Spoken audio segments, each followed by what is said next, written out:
Chargesheet में अतीक अहमद का कबूलनामा। अशरफ को चुनाव में हराया, इसलिए राजूपाल को रास्ते से हटाया।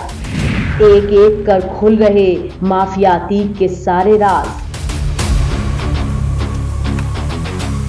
बसपा विधायक राजूपाल हत्याकांड के चश्मदीद गवाह उमेश पाल हत्याकांड में बड़ा खुलासा हुआ है। पुलिस की ओर से दाखिल चार्जशीट में बेहद अहम बात सामने आई है। चार्जशीट के मुताबिक पुलिस को दिए गए बयान में माफिया अतीक अहमद ने कई बड़े खुलासे किए थे। हालांकि पुलिस द्वारा बयान दर्ज करने के बाद 15 अप्रैल को माफिया अतीक और अशरफ की पुलिस कस्टडी में हत्या भी कर दी गई थी। कोर्ट में दाखिल चार्जशीट में अतीक ने पुलिस को कुछ अहम जानकारियां दी थी।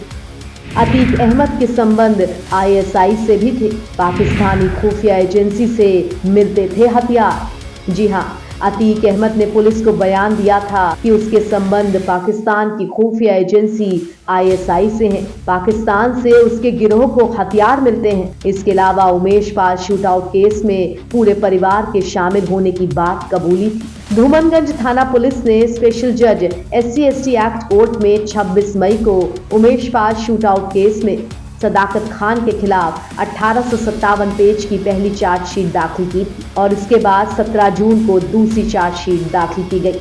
इन दोनों में कुल 9 लोगों को आरोपी बनाया गया था, जिनमें सभी 9 आरोपी जेल में जुडिशियल कस्टडी में थे। चार्जशीट के मुताबिक अतीक अहमद ने पुलिस को बताया कि प्रयागराज व कौशाम्बी जिले के साथ ही वो आसपास के क्षेत्रों में विवादित जमीन को खरीदता था, उसे खाली कराता था और महंगे दामों पर बेचता था।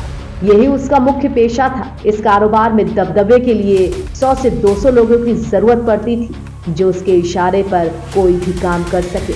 यहाँ अतीक अहमद ने अपने बयान में एक कहानी भी सुनाई कि कैसे चांद बिया नाम का एक गुंडा उस पर दबाव बनाने का प्रयास कर रहा था, लेकिन वो डरा नहीं और चांद को अपने रास्ते से हटा दिया। अतीक अहमद ने कहा कि 2004 में मेरे भाई अशरफ के खिलाफ बसपा से राजूपाल ने चुनाव लड़ा और जीत गया। ये हार हमसे बर्दाश्त नहीं हुई और इसी कारण राजूपाल की दिन दहाड़े हत्या कर दी गई ताकि उनका डर कायम रहे। राजूपाल हत्याकांड का चश्मदीद गवाह था उमेश पाल। उसे हमने कई बार समझाया कि रास्ते से हट जाओ।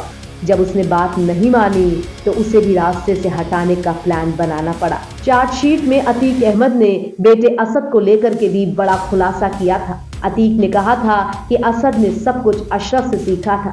अशरफ कहता था कि हम लोगों के बाद इस गैंग की कमान वही संभालेगा। अतीक अहमद ने कहा कि उमेश पाल हत्याकांड के लिए सभी का कोडवर्ड में नाम रखा गया था। जैसे मेरा नाम बड़े था, अशरफ का छोटे, गुलाम का गुल्लू, असद का ठाकुर। यहाँ अतीक अहमद ने अपने बयान में कबूला था कि उमेश पाल की हत्या के बाद हम लोगों की हालत बद से बदतर हो गई, क्योंकि पुलिस ने सारी साजिश का पर्दाफाश कर दिया था। अगर मालूम होता कि पुलिस इतनी सरगर्मी से कार्रवाई करेगी तो हम 100 बार उमेश पाल के कत्ल की तैयारी करने से पहले सोचते। उन्होंने विवेचक को दिए गए अपने बयान में साफ कह दिया था कि सारे गुनाहों की सजा हम 2 भाइयों को मिले, लेकिन बाकी परिवार के साथ पुलिस और प्रशासन नरमी बरते। NBT ऑनलाइन की रिपोर्ट।